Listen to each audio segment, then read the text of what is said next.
Welcome back to my channel. आज हम बात कर रहे हैं द भारतीय साक्ष्य अधिनियम 2023, जो कि पहले इसे कहते थे इंडियन एविडेंस एक्ट।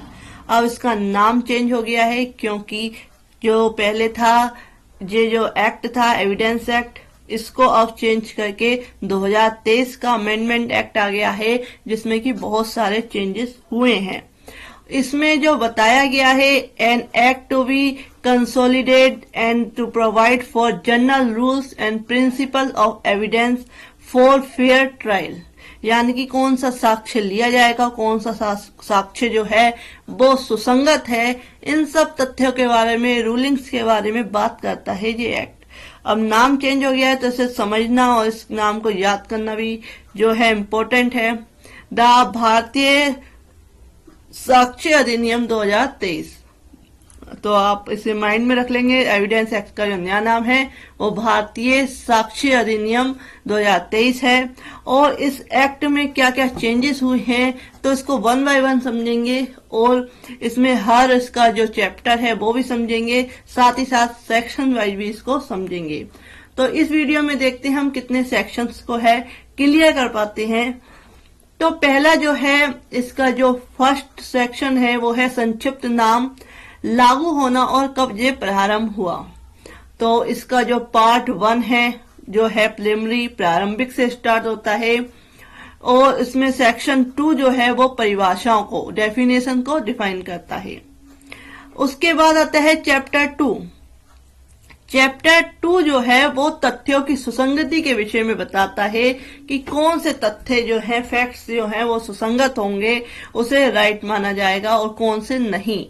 जो है कोर्ट में अगर जो साक्ष्य पेश किए जाते हैं, एविडेंस पेश किए जाते हैं, तो कौन से सही है, कौन से गलत है, इसके बारे में ये अधिनियम बात करता है।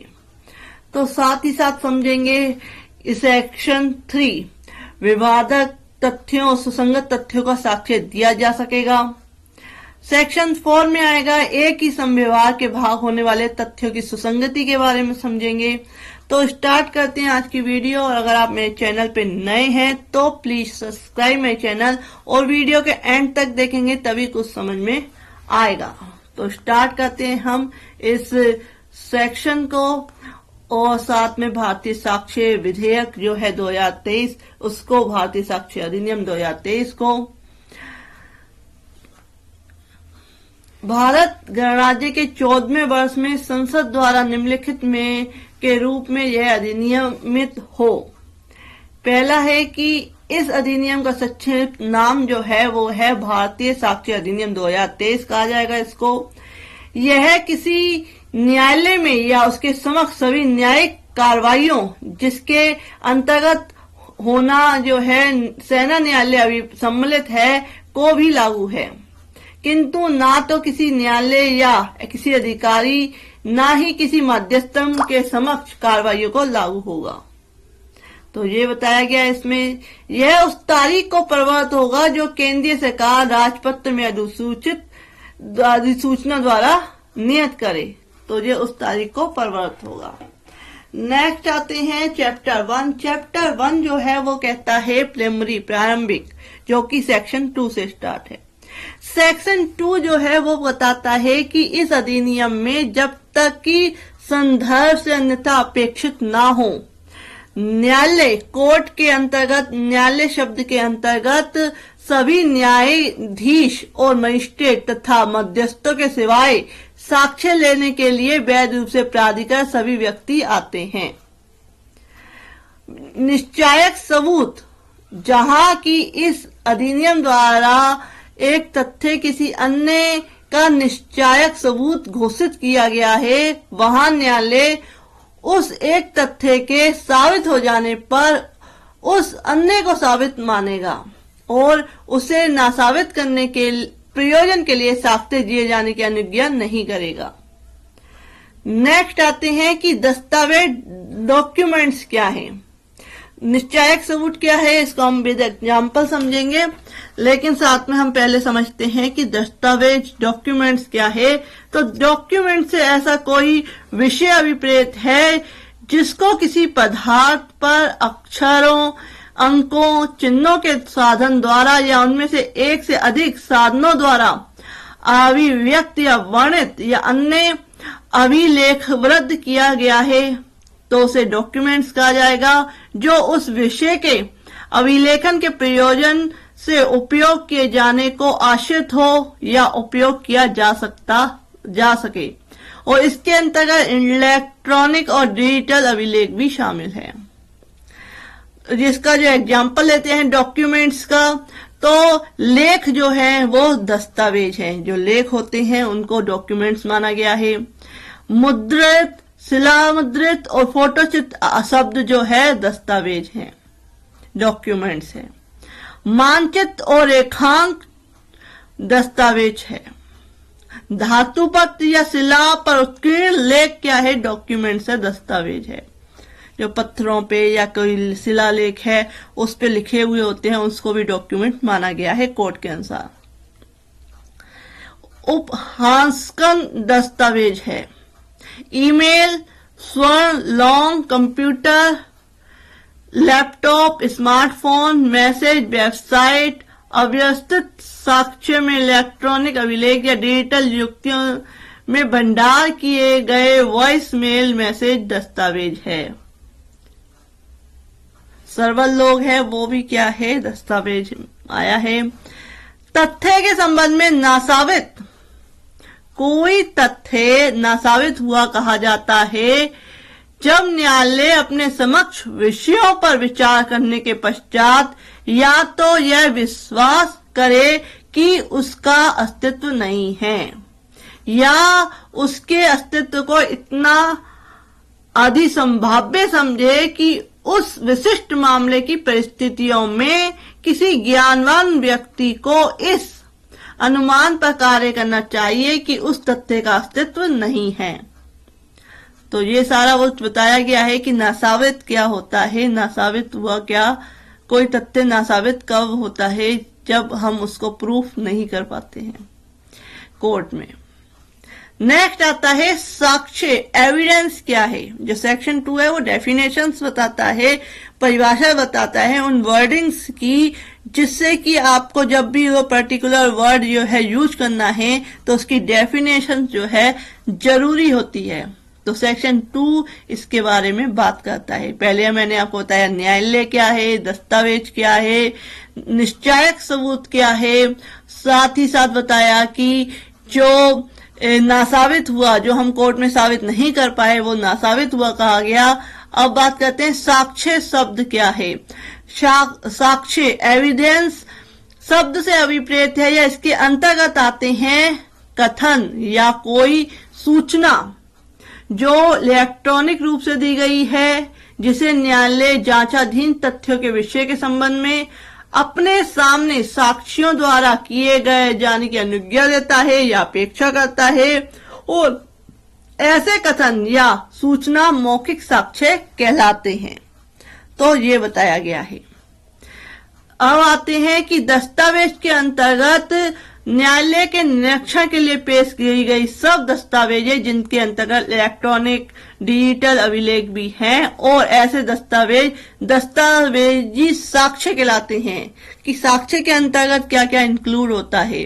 कथन जो है, जो कोई व्यक्ति कुछ बात कहता है, अपने बोलता है और स्टेटमेंट देता है उसको कथन, और इस तरीके के इलेक्ट्रॉनिक दस्तावेज जो है ये दस्तावेजी साक्ष्य कहलाते हैं कई चीजें। तो इस तरीके से जो है एविडेंस क्या है इसके बारे में बताया गया है।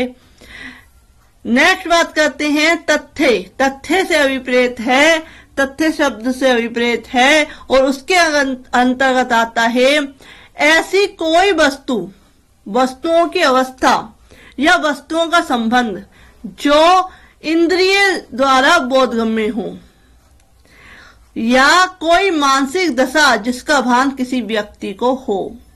एक एग्जाम्पल लेते हैं कि या कि अमुक स्थान में अमुक क्रम से अमुक पदार्थ जो है व्यवस्थित है, एक तथ्य है।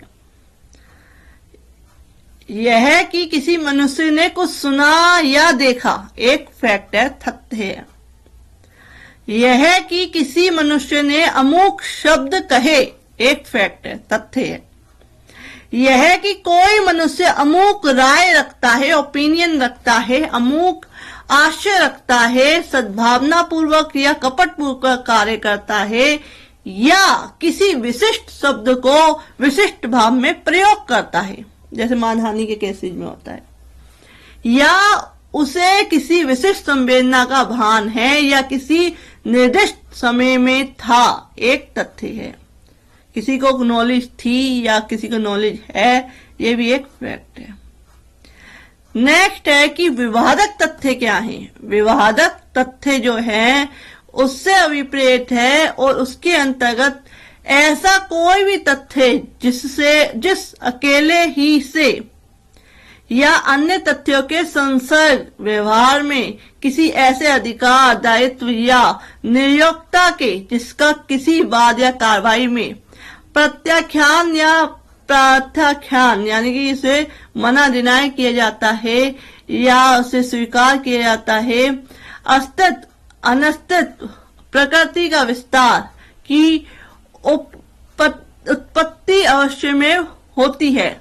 यानी कि जो इशू है जिससे कि केसेज बनते हैं, जो फैक्ट्स हैं वो इशू पे डिसाइड होते हैं कि विवाद क्या है। तो इसके बारे में इस डेफिनेशन में बताया गया है। क्लेरिफिकेशन है कि स्पष्टीकरण दिया हुआ है कि जब कभी कोई न्यायालय विवादक तथ्यों को सिविल प्रक्रिया से संबंधित किसी तत्समय प्रवृत्त विधि के उपबंधों के अधीन अभिलिखित करता है, तब ऐसे विवादक के उत्तर में जिस तथ्य का प्राख्यान या प्रत्याख्यान किया जाता है वह विवादक तथ्य है। उसे डिनाई कर दिया जाता है कि नहीं मैंने तो ऐसा नहीं किया। उसने कहा कि इसने मुझे थप्पड़ मारा, उसने नहीं मैं तो नहीं मारा। तो इस तरीके के फैक्ट्स जो हैं, किसी ने उसकी जमीन पे कब्जा किया, नहीं ये जमीन तो मेरी है, मैंने तो कब्जा नहीं किया। तो इस तरह के जो विवादक इश्यू होते हैं, तथ्य होते हैं, फैक्ट, उसको फैक्ट कहा जाता है। एग्जाम्पल लेते हैं, समझते हैं कि हत्या का अभियुक्त है, आरोपी है, क्या है, का जो है आरोपी है हत्या का, उसके विचारण में निम्नलिखित जो तथ्य हैं विवादक हो सकते हैं। इसका जब ट्रायल होगा कि जो का है वह अभियुक्त है, आरोपी है किसी केस में, मर्डर के केस में, तो उसमें निम्नलिखित तथ्य जो हैं, फैक्ट्स जो हैं वो विवादक हो सकते हैं। वो क्या है? यह है कि का ने खा की मृत्यु कारित की, यह है कि का आशय खा की मृत्यु कारित करने का था, यह है कि का को खा से गंभीर या अचानक प्रकोपन मिला था, यानी उसे उकसाया गया था एकदम। अचानक प्रकोपन जो होता है, जैसे कि उसे एक साथ क्या है अग्रेसिव कर दिया एक साथ, और उसने क्या उसका डेथ कर दी, हत्या कर दी। या जो खा की मृत्यु कार्य करते समय का चित्त विकृति के कारण उस कार्य की प्रकृति जानने में असमर्थ था। तो जैसे अब क्या है विवादक तथ्य हैं, इस पे कोर्ट क्या है डिसीजन देगी कि क्या उसका ऐसा इंटेंशन था, नहीं था, क्या उसने करी, तो इस पे क्या है कोर्ट जजमेंट देगी। तो ये है विवादक तथ्य, इस तरीके से बनते हैं। साथ ही साथ उपधारणा कर सकेगा, उपधारणा कर सकेगा का जो मीनिंग है कि जहां कहीं इस अधिनियम द्वारा यह उपबंधित है कि न्यायालय किसी तथ्य की उपधारणा कर सकेगा, वहां न्यायालय या तो ऐसे तथ्य को साबित हुआ मान सकेगा, यदि और जब तक वह न साबित नहीं किया जाता है या उसके सबूत की मांग कर सकेगा।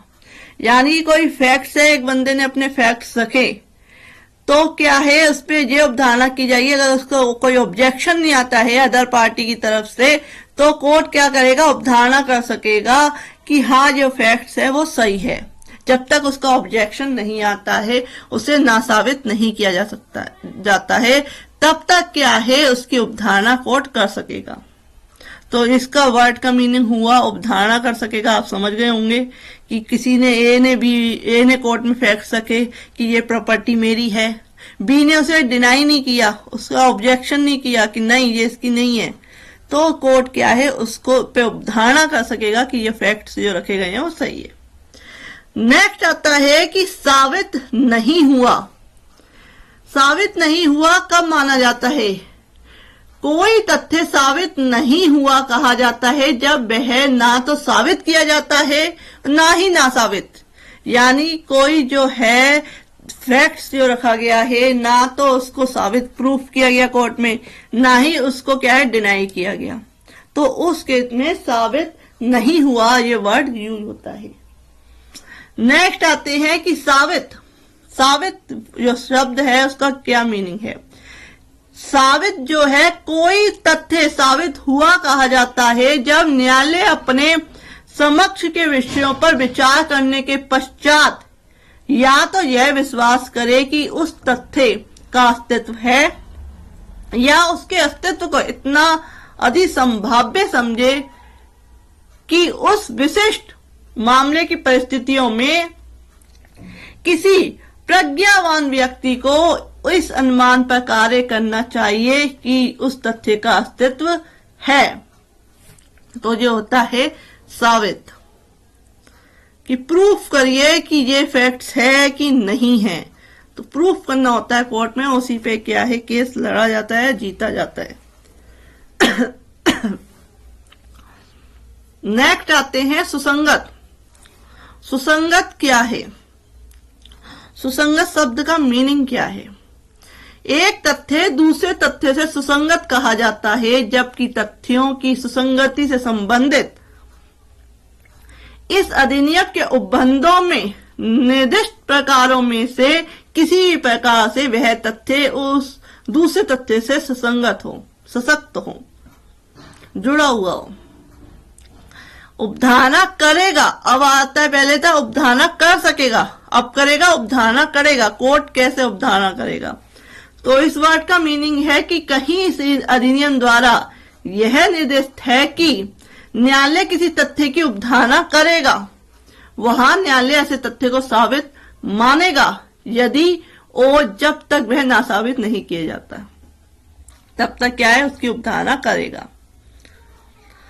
अब हम बात करते हैं कि इसमें प्रयुक्त शब्द व पद जो इस अधिनियम में परिभाषित नहीं है किंतु सूचना प्रौद्योगिकी अधिनियम 2000, भारतीय न्याय संहिता 2023 और भारतीय नागरिक सुरक्षा संहिता विधेयक 2023 में परिभाषित है का क्रमश वही अर्थ होगा जो इसका उक्त अधिनियम और संहिता में है। तो ये बताया गया है, ये हुआ हमारा चैप्टर 1 क्लियर, सेक्शन जो 2 है वो क्लियर हुआ है। नेक्स्ट वीडियो में मैं आपको बताने की कोशिश करूंगी चैप्टर 2 तथ्यों की सुसंगति के विषय में, और इसके फैक्ट्स बताऊंगी, इसका डिटेल में क्या है एग्जाम्पल्स भी बताऊंगी।